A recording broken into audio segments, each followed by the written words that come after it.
You're in a good place now. You are listening to Perspectives with Ashley Burgess. Welcome back live to Live Your True Life Perspectives, and I'm your host, Ashley Burgess. Glad to be back today. Glad to be back. It's a beautiful weekend so far, and on today's show, we're going to be talking about dysfunction. We're going to talk about dysfunction. We're going to have a little fun with it, too. We're going to have a little fun with the show today because we're going to be talking about pointing out dysfunction, and we're going to be talking about what happens when we're overlooking dysfunction. And I know that many of us have a tendency of doing that. I even have a tendency of overlooking dysfunction with people that are next to me, near me. Why do we do it? Why does that happen? Why do we overlook some of the things? Why do things happen out of the blue? And I know that many of you that are listening right now, whether you're listening on USA Radio networks around the country, on AM radio, or you are listening or watching on social media, one way or another, many of us have had a situation where something happened out of the blue, and we felt like we had no idea that this was going to happen. And in reality, other people were like, what are you talking about? We saw the train wreck happening, years ago. Where were you at? Okay, and I think we've all been there before, whether it's a close friend of ours that we didn't see something coming, or a couple that we are very close to that we didn't realize the dysfunction, and all of a sudden they're getting a divorce randomly, or our family, perhaps maybe your mother or father when you were growing up, or as an older adult or younger adult, they decide to get divorced, and you're like, this happened out of the blue. Where did this happen? Or whatever happens, we have a tendency of not seeing the dysfunction. We're overlooking it. And I find it interesting because I feel that we do this a lot. I think that we do this in our own life. I think that we do this in other people's lives. I think that we especially do it with friends and people that are near to us because we're not analyzing their every move. And we really just don't want to, right? Because we want to have a normal life where we get along and we connect and we can have conversation. But in the same half, it's like, why did this happen? And how do we overlook this? How do we begin to overlook this? And when did this become something that we do? Okay, so this show is dedicated to Jeff, by the way. Jeff, I'm dedicating this show to you for obvious reasons. And it was interesting because I recently put a video out. It's coming out. It might be out already on the members page on the membership site on the YouTube channel. If you go to YouTube, just put Ashley Burgess in. Just go to YouTube and just search up Ashley Burgess and you'll find it. And you can actually join there as well. It's got a private membership option as well, where I put some content at. And one of the pieces of content that we created recently is titled "The Poop in the Pool." And it's interesting because the concept of the poop in the pool, and this is dedicated to Jeff, is he was telling me years and years ago that long time ago in his life, a situation took place where they were all swimming around, his entire family, and everybody's hanging out, and it's a summer break, and everybody's in the pool and having a good time. And his cousin points out the fact that somebody had pooped in the pool. And it wasn't his cousin that did it. He was just pointing out the fact that it was there.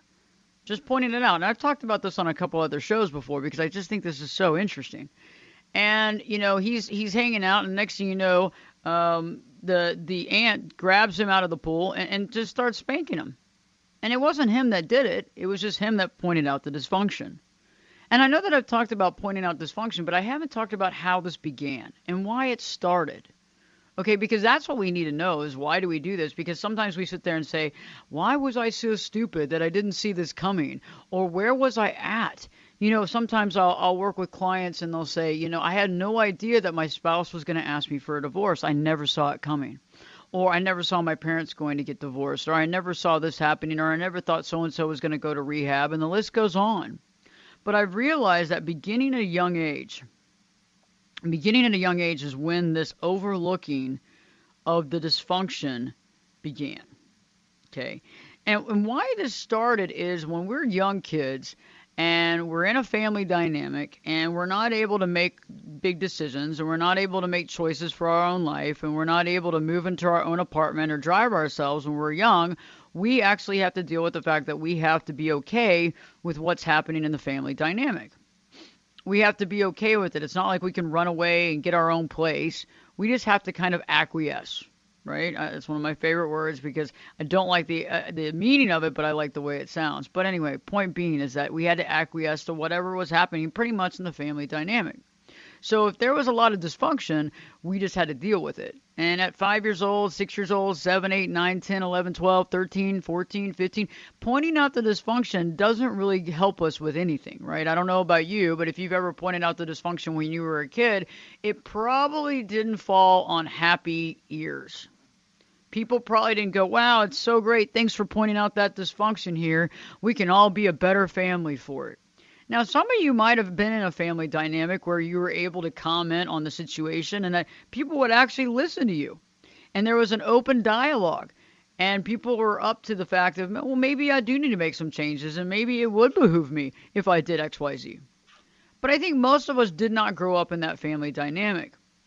If you did, kudos to you. However, if you didn't, you know what I'm saying is that if there was dysfunction, let's say that there was dysfunction between your mother or father, or dysfunction with maybe somebody was an alcoholic or using drugs, or there was some issues with a sister or brother or stepsister or brother, it was very hard to bring that up because nobody wanted to hear that, right? Nobody wanted to hear that there was a problem in the family. Nobody wanted to talk about what we call the dirty laundry, right? And I always find that interesting because the dirty laundry is so interesting that and I find that almost I don't think it's a situational, and I don't think it's a timeline thing. Some people say they go back and they say, oh, this was something that happened back in the baby boomers generation, or this happened in this generation, or this happened during World War II.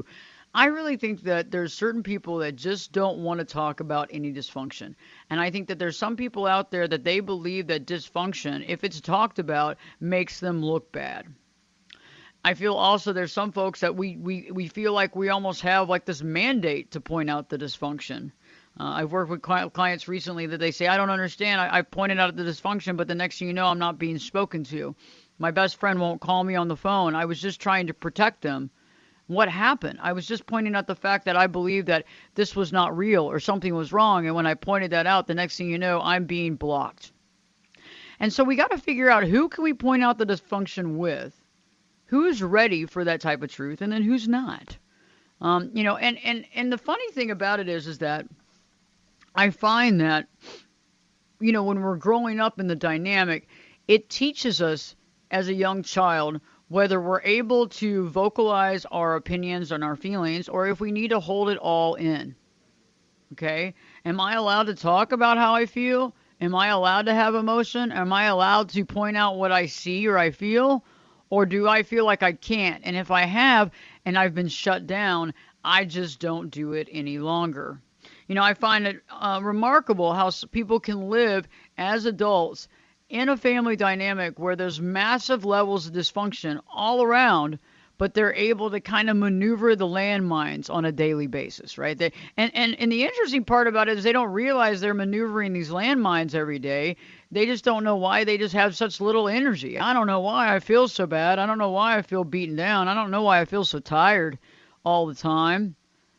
It's interesting when I work with clients who are dealing with, a lot of stress and anxiety coming because of the spouse, and they're walking on eggshells because they don't know what to say to that person. And every time they say something to that person, it's taken wrong. And then it's turned around, and then there's a fight or an argument, and they just try to avoid it. It's like, I just want to avoid conflict at all costs. I just don't want to deal with it. I'm going to put my head in the sand. And that's what most of us do, right? We just don't want to deal with it. It's like, why do we want to deal with it? It's like, if I just don't say anything, it'll go away. If I just don't bring it up. If I don't bring up the elephant in the room, it might go away. Some people ask, when folks have been married for a long period of time, 20, 30 years in a dysfunctional marriage, how could you be married that long? Well, I think it becomes easy. I think it becomes like a strategy of how to self-survive. It's almost like, okay, I'm gonna try to strategize how I can stay alive through these landmines, keep it together, and then we have the outside persona of how everything is going great. And I think nowadays with social media, it's so easy to keep up this persona, right? The social media, the Instagrams of the world, where we see folks where it looks like they're the best mother or the best father, like they're taking their kid on everything. Is that the truth? Or it's the best family. Everybody's so happy and they're all wearing their whites on the beach where they jump up and they do that kind of stupid jump where everybody's jumping in midair. I mean, come on. If I see that again, I don't know. Anyway, I mean, God bless. I understand it's something that photographers like to do. But, okay, so you see all these types of things. Everybody dressed the same or everybody in their Christmas flannel, and you're like, oh, how cute. But you're like, is this real? Or is this the image that's being shown to me to cover up the dysfunction? What about folks that have joint Facebook pages? Okay? Think about that. And I mean, maybe there's a few of you out there that you have a joint Facebook page because the other person just doesn't participate. And that makes sense. But some folks, not true. Some folks, something went down and somebody doesn't trust the other person on the Facebook, right? So now they have access to, they can see the comments, they can see the messenger, who's messaging who. Sometimes you think, oh, this must be the perfect marriage. They had the perfect marriage. And then it's like you think they have the perfect marriage and they share these Facebook pages. No, it's because they don't trust each other. It's because there's absolute trust issues there. And I think more and more we have a tendency of defining ourselves based on what we see on social media from other people, right? And we think that they have the perfect marriage, but they just don't. Or we think they have the perfect family, and they just don't. And it's interesting because it's hard to see the truth and how and also it's hard to look at reality. And I think a lot of times when someone tells us something, it's really challenging. And I had something happen the other day that I thought was remarkable. And this is what I think is so interesting. And it's happening all the time now on media, all over the world. It was funny. I got a message from a friend of mine, and they showed a picture of a pan with 3 little steaks in there, like fillets or whatever, right? And it said, I'm not eating red meat tonight at all. Okay, that was the text. And it said, I've decided to listen to you. Okay. And it made me confused because I kept looking at the picture and I swear it looked like red meat in there. I swear. And I kept looking at it and looking at it and looking. And I kept telling myself over time, it must be salmon. I convinced myself that 3 pieces of meat looked like possible salmon. And I convinced myself that therefore they weren't eating red meat because of the words that they texted me saying they were not eating red meat. That's not true. They were eating red meat. Those were fillets of meat that were in that picture. But I tried to tell myself that based on what was told to me in the written word.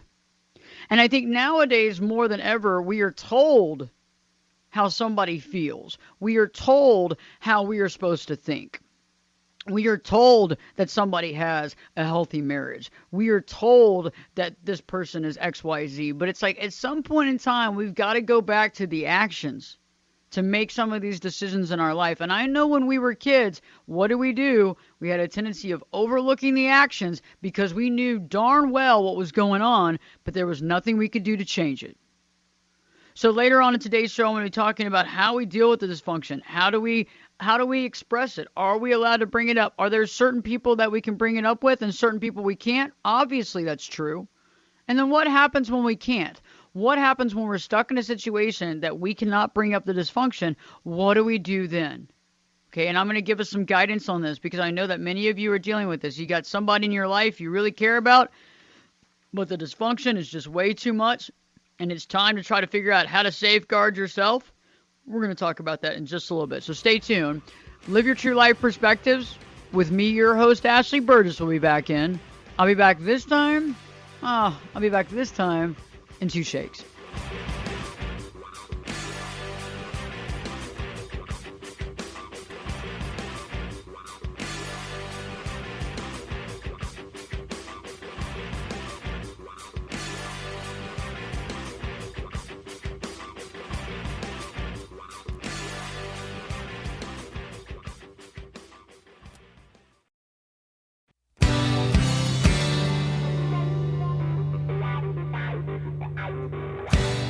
Turn it up and jump in the deep end on Perspectives. Now, here's Ashley. Welcome back live to Live Your True Life Perspectives, and I'm your host, Ashley Burgess. On today's show, we're talking about overlooking dysfunction. Why we overlook dysfunction? Well, we overlooked dysfunction growing up because we couldn't do anything about it. Many of us were in a family dynamic where there was a lot of dysfunction, and bringing it up just wasn't the thing to do. And maybe we did bring it up, but then there was a problem. We brought it up, and then all of a sudden, It wasn't the dysfunction anymore that was the issue. It was the fact that we brought it up. It was the fact that we brought it up. How dare us bring up the dysfunction? How dare us talk about things that are not perfect in this family? Right? And I find that this continues all the way through our adult life, all the way to the end of our life, for that matter. Most people, we don't point out dysfunction at all because we're in fear. And then many of us deal with the dysfunction, even though we don't like it. And then many of us resent the dysfunction. And then many of us feel like we're losing the best years of our lives because we're in the middle and inundated in dysfunction. Okay? And there's two different groups of people. You have the group of people that you can point out the dysfunction and the group of people that you can't. Okay? So how do we figure out who we can point it out to and who we can't?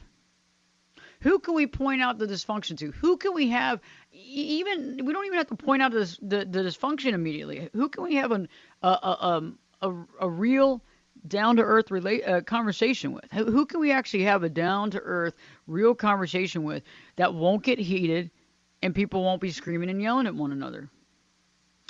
And that's a big question. Because what I've found is that a lot of times, because of our desire to deflect and our desire to project and our desire to deny and our desire to run away, I'm running out of this deal. I don't want to deal with this. I don't want to hear how I'm screwing up. Or, you know what? This is all you. You're bringing up this dysfunction. Well, this dysfunction is because of you. Or you're the reason why I'm dysfunctional. Okay? And then the old victim reality, right? Where people sit there and say, no, yeah, I see it, but, you're the reason why this whole family is, it has problems because of you. Because you're the one, You're the narcissist. You're the this. You're the that. So it's like we have to find out, are people ready to even accept the fact of the truth? And first of all, we have to get right and make sure that we are actually processing this as the truth. And that's one of the biggest things, is that we got to step back and look at our own triggers. What's triggering us with this dysfunction? Why is this dysfunction so triggering to us? Honestly, you got to look at it. The triggers are important because the triggers actually help us to acknowledge where we are in our growth. Right? The less triggers, the better off we are because we've worked through them. If we got a ton of triggers and we're constantly angry and we're constantly a short fuse, probably not a good thing. That means that we have a lot of anger issues and we need to figure out where those anger issues came from. Okay? And I'm not saying that anger is a horrible thing. I'm just saying anger seems to be our go-to, right? Anger is like the one emotion that's supposed to process them all, even though anger really has a challenging process. Because anger really doesn't work. So we really never examine exactly. Because really anger is usually sadness or resentment or overwhelmed or underwhelmed or we feel defenseless, right? So it's like, what's triggering us? So first off, why are we being triggered on the dysfunction? Why does the dysfunction upset us so much? Okay, first off, that's a big one. And that takes a little bit of time and effort to figure out. But once we figure out that and we say, okay, I get it. I understand why this dysfunction triggers me. Maybe it reminds you of childhood. Maybe it reminds you also of the fact that it's triggering because you haven't been able to say anything about it. Maybe this reminds you of growing up, about how you had to keep quiet and couldn't say anything, right? And then it's like, okay, I can't keep doing this because I did this before and I don't want those same results. I want different results. So when we return, I'll be talking more about this. I'm going to be talking about the people we can, the people we can't point out, and what we do with those people that we cannot point out the dysfunction, how we deal with them in our life, and what we do with that. Because, we got to figure out, we got different tiers of people in our life. We got to figure out how to make it work. Stay tuned. Live your true life perspectives with your host, me, Ashley Burgess, will be back in. I'll be back this time in 2 shakes.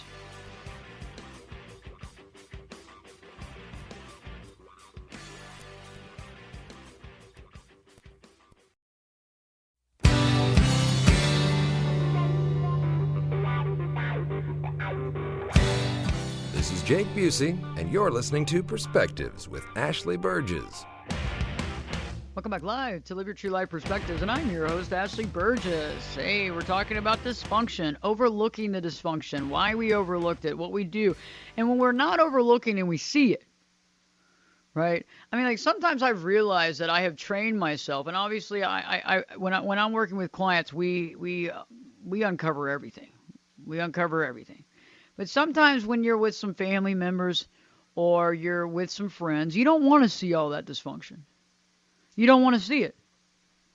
And you kind of tune it out. Even when it's right in your face.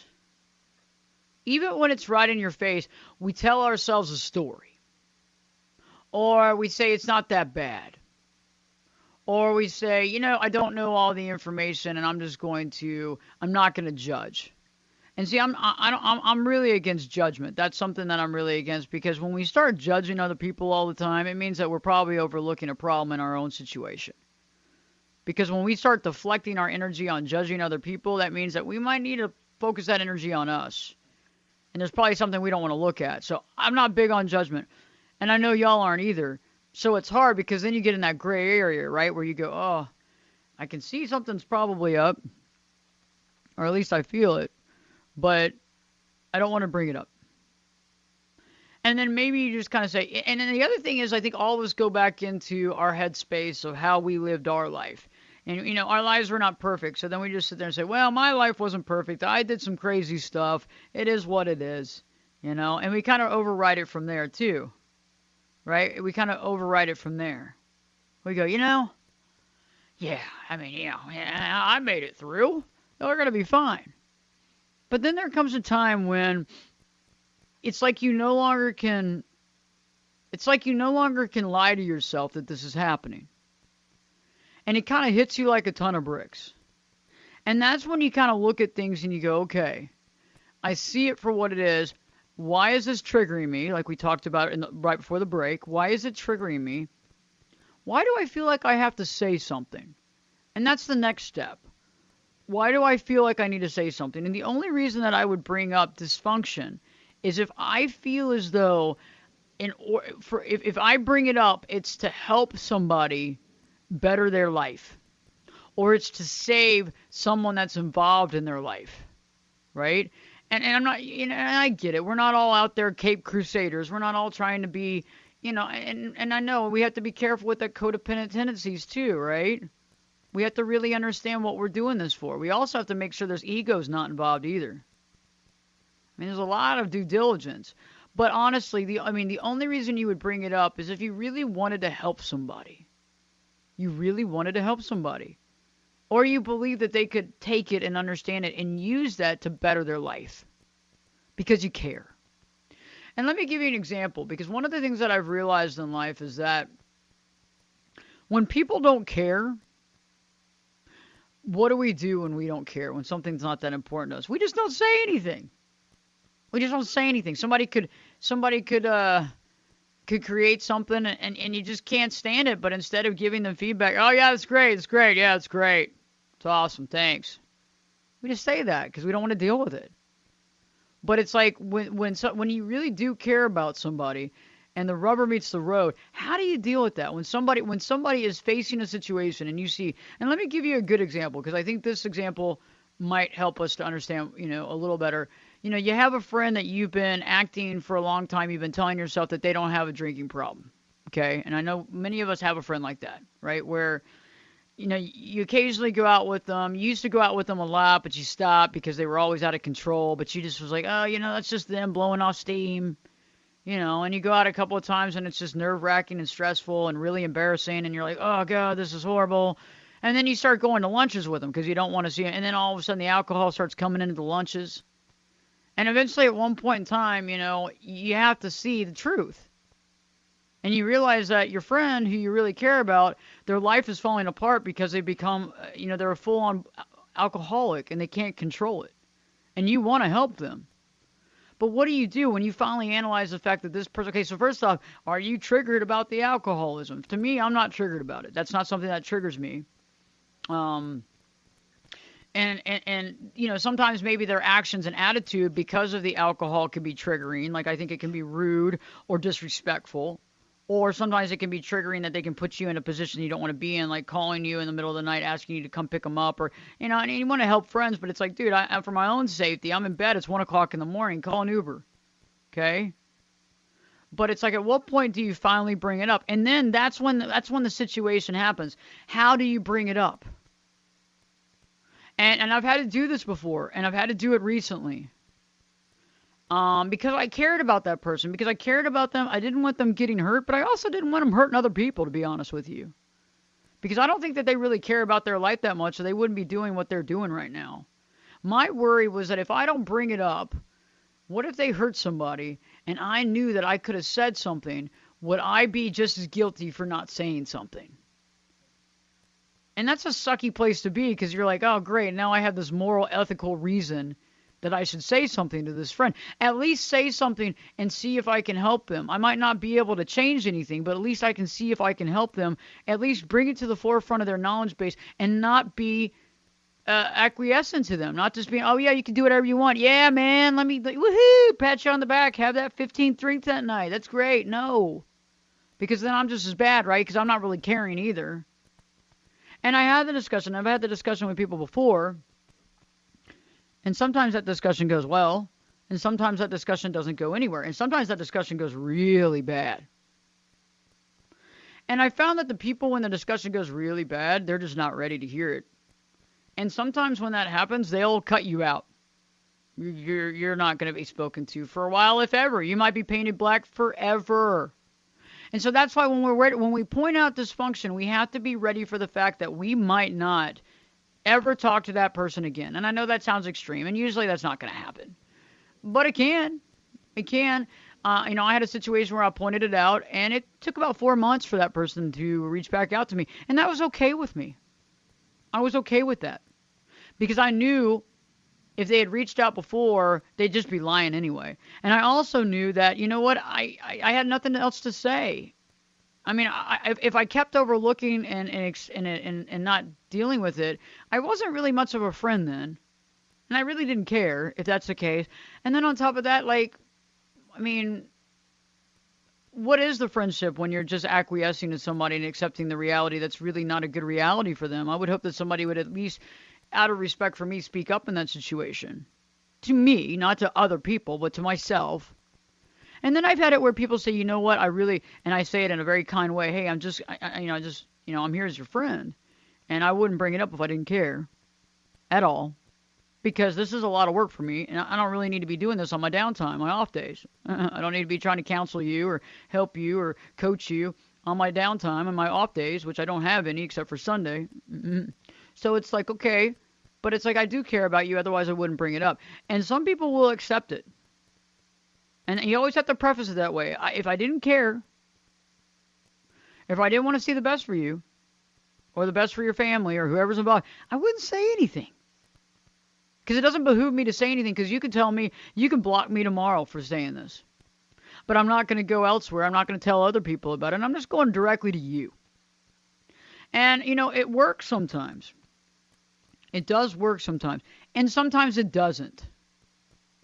And sometimes it kind of works and it kind of doesn't, and it's kind of in that lopsided little gray area where you go, I don't really even know if I got through this person or not. And you go, you just got to let it go. Give it up to God. Do what you got to do. I hope that they find what they need to find. Seriously, that's kind of the situation. But I've also found that when people don't get it, or they don't want to hear it, or they fight you, there's a time in the fight where they might turn it around on you and say that you're the blame, or that you have problems. And that's usually a tactic, right? Is that, you have problems. There's a tactic that there's something wrong with you. And that's a great way of turning it around, right? That's a lot of people use that tactic because why? Because it works. Because all of a sudden we're no longer talking about what we were talking about. We're being talked about ourselves. And when that starts happening, hey, it's going to happen. You just got to accept that and go, okay. And my thing, don't get in an argument about it. Just say, hey, okay, that's cool. I see where we're going with this. It's not really the way I was hoping we would have this conversation, but I understand that you're not ready for this conversation, and I'm not going to push it on you, and I wish you the best of luck, and I'm going to take off, or I'm going to head out, or I'm going to get off the phone, or whatever else, because when they start turning around on you, making you the villain and villainizing you, the reason for that is to be able to stick their head back in the sand and try to continue to do what they're doing, because they're still lying to themselves. And you can't override someone lying to themselves. If someone is lying to themselves, you can't change that. They have to stop lying to themselves before they stop lying to you. Okay, so that's it. If someone's still lying to themselves, there's nothing you can do. And you know what I have found though is that even in the times where it seems like it couldn't get worse, like the conversation was that bad, I always think that sometimes just telling somebody the truth in a positive or neutral way is profound. And then they can use that information and see if it seeps in. Basically, you've set the wake up alarm for them and see if they wake up. Maybe multiple people doing it could help. But then at that point, when that's not working, you've got to step back emotionally. Okay? Some people say, well, I'm just going to, I don't care. I'll just go along with it. Other people say, well, I'm going to block them, and then there's a triggering point for us to get angry. They didn't listen to us. Well, it's like, it's not for us we can't change people. We can only help advise. And see, the thing about pointing out the dysfunction is that nobody asked you to. See, that's where the gray area is that people ask me for advice, and I give it because they ask. There's a reason why people hire to work with me, because they ask me. They want me to help them figure out situations in their life that makes it work for them to the best of their ability and help them live their true life. But if somebody's not asking for my advice, that's where the gray area is because they need to live their own life. But if you care about somebody, that's where that situation is. You care about someone that's in that person's life, like a child or an animal that they should be taking care of or whatever's going on. That's when we have to say something. But again, we're saying it and it hasn't been asked for. And that's hard because you might get some blowback from that. And when you do, we have to sit there and say, okay, I'm going to emotionally distance myself from the person. I can love them from a distance. I can occasionally text message, occasionally, email or whatever, but I'm not going to be in the forefront of their life because I realize that, that's just not something I'm choosing to do right now. And see, I think that's what changes the dynamic from when we were a child to when we're an adult, is that we can choose who we interact with. We can choose the how we feel about it. We don't have to acquiesce because we have no power. Now we actually have the power to decide, do I want that around me all the time or do I not? Do I want that around me one day a week or do I not? Do I want to spend time with that person at lunch because I know that they're going to drink all the time and that's the only time that I'm going to get a sober version of them? Okay, if that's what you're willing to do. You got to think about what you're willing to deal with. Because if you're dealing with something that you're not willing to deal with and it's causing resentment and anger in the relationship, that's not helping anybody. We're going to end up taking that resentment and anger out on them eventually, and there's going to be a fight and an argument, and it's probably not going to turn out great, right? Because all that pent-up anger it doesn't go anywhere. It just festers, right? It's like, and you just lose it. And so we have to just sit there and say, okay, if you're willing to bring it up, then find out who's willing to take it. And if they're not willing to take it, then, I also find that sometimes, too, we need to sit there and look at what is this telling us? What is this telling me about my life? Is there something that I need to be looking at? Some of you, I know, that have come to me and said, there's multiple people in my life that are dealing with multiple situations, and I feel bad, but there's, it's getting in the way of their development. I want to point it out. It's like, okay, let's make sure why we're pointing this out. Are we pointing this out because we're being altruistic? Are we pointing this out because we want the best for the other person? Why are we pointing this out?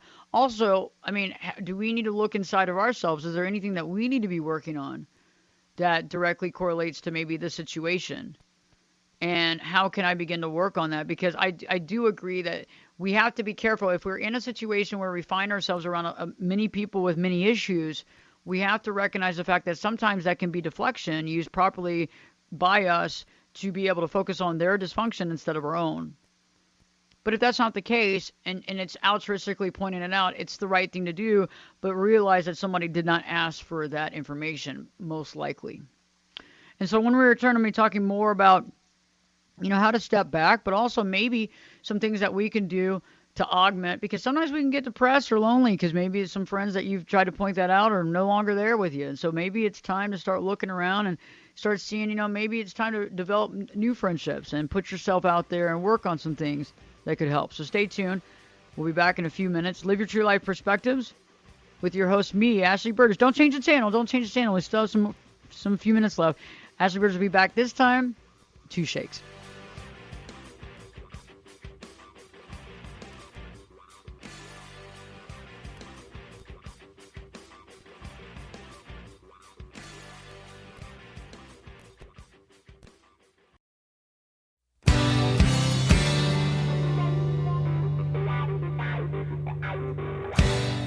Get in here. You're listening to Perspectives with Ashley Burgess. Welcome back live to Live Your True Life Perspectives, and I'm your host, Ashley Burgess. On today's show, I've been discussing pointing out the dysfunction, when to do it, when not to do it, why you do it, and what happens when somebody accepts it or rejects it. I mean, it's a big deal, and we're dealing with it on a constant basis. If you know anybody in life, you know, I mean, we all have dysfunction in our life to some degree, and mostly everybody in our lives have dysfunction in their life. But it's like when dysfunction gets to a certain level, do we point it out? And right before the break, I was talking about, pointing it out and when people accept it or reject it. And when people reject it, we have to get some emotional distance. You can only help somebody so much, especially when they're not asking for it. But also we have to separate that and say, okay, what am I learning from this process? What am I supposed to learn from what I just experienced? What am I supposed to learn from the situation that I'm dealing with? Because I realize dysfunction is dysfunction, but it's not just dysfunction. When we deal with dysfunction, yes, it's dysfunction, but when we deal with it, there's a reason why it's in our life. And some of you might have consistent dysfunction of the same type of caliber of dysfunction, and you go, why? Why is it that every time if I walk into a room, I'm every single narcissist, every single person's going to come my way? Why? It's crazy. Well, it's because we are connected to that. It's because we're connected to that. It's because we're used to that. It's because that's our norm. And we have to be able to understand that we have to change that norm and get out of that normalcy. And when we do that, we're able to override those situations, right? But we have to see, why is that? Why do we bring that type of dysfunction to us? Why is that? Because sometimes we sit there and we get down on ourselves, we get angry, we get upset with ourselves, we get judgmental. But why do we do that? Why do we self-sabotage ourselves? We got to just look at the core reason for why something happens instead of that. Why do we judge? When we judge ourselves, we're deflecting again. When we judge ourselves, we get confused. When we judge, we get confused. We get confused on why we're doing what we're doing. We get confused and we don't take the right direction. We don't take the right path, because we have derailed ourselves with what we need to be doing, right? And so it's like, okay, when we see dysfunction, does it impact me? Do I need to make a comment? Can I stay quiet? Do I need to put some separation between me and that person? Or do I want to say something because I believe that I need to say something? All of these things are important. And to me too, is that when it happens, one of the best pieces of advice I can give you is that in the heat of the moment, don't say anything. In the heat of the moment, if you can sleep on something before you respond to something, you have a much better chance of doing the right thing. And I've realized that a lot of times we feel like we have to do something now. I got to do it now. I got to do it yesterday. Well, you know what? You could have done it for the last 3 years. You didn't do it. Why do we have to do it yesterday? It's better to just kind of let it go. Think about it.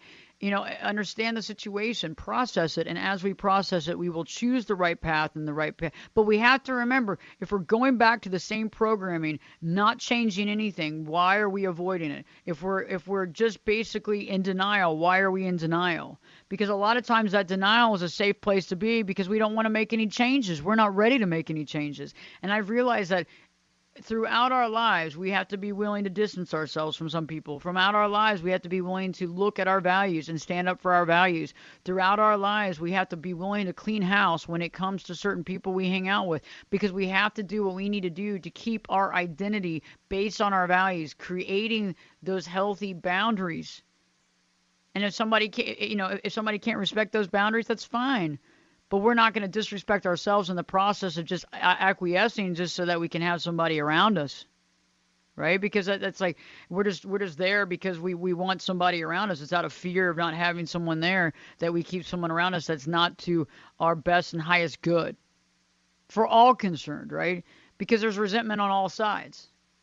And that's just what I'm pointing out. So I hope that this show has helped. And in the process, the dysfunction is a function. Figure it out. Look at the dysfunction. Does it trigger me? Do I need to point it out? Is it something that I can express? Is it something that I need to distance myself from? Is this even worth me bringing up? Does this even bother me? Or is this something I'm looking at and deflecting from? Share this if you can with your family and friends. Check out YouTube. Go to YouTube. Put in Ashley Berges. Ashley Berges. We have new video content up every single week. New video content coming up this coming week as well. And thank you so much for tuning in. If you'd like to contact me, go to ashleyberges.com, ashleyberges.com. Click on that contact page. Send me an email. I will respond ASAP. So have a great weekend. Look forward to seeing you next week. And in the meantime, don't forget to live your true life. Live your true life perspectives. With me, your host, Ashley Burgess, will be back in. I'll be back this time. I'll be back this time in 3 shakes.